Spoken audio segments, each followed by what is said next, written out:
మధ్యేక్ష్య విదశతి భక్తిమయ పరాం కృత్వా మామయేష సంశయ. నా యందు పరమభక్తి కలిగి ఈ పరమ గోప్యమైన గీతోపదేశమున అనగా గీతాశాస్త్రము నా భక్తుల హృదయంలో పదిలపరచువాడు నన్నే పొందును. ఇందే మాత్రము సందేహం లేదు.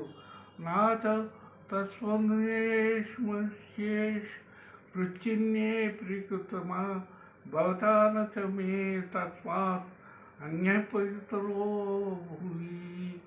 నాకు ప్రీతిని కూర్చున్నట్టు కర్మలను ఆచరించు మనుషుల్లో అతని మించిన భక్తుడు ఎవడూ లేడు.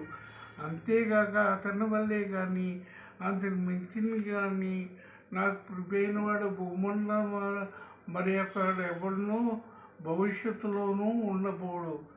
అధ్యేషేతాయము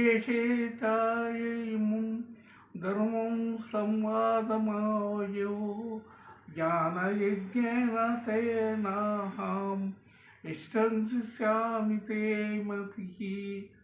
ధర్మయుక్తమైన మన సంవాద రూపమైన ఈ గీతాశాస్త్రమును పఠించేవాడు జ్ఞానజన్యం ద్వారా నన్ను పూజించేవాడని నా అభిప్రాయం.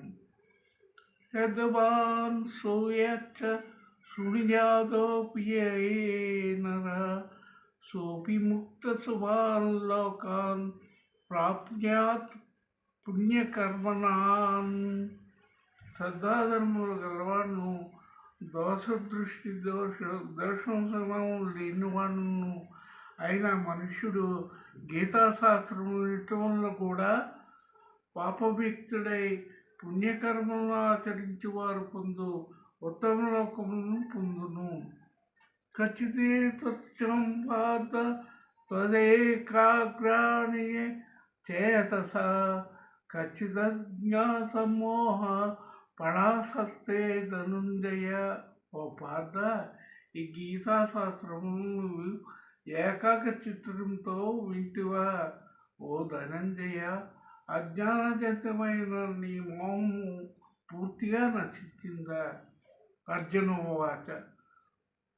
అర్జున చెప్తున్నాడు, నష్టో మోహ సుతిర్లాబ్ధ తత్ప్రాధాన్యచ్యుత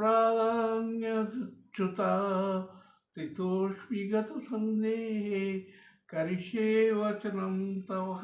అర్జునుడు పలికిన, ఓ అచ్యుత, నీ కృపచే నా మోహం పూర్తిగా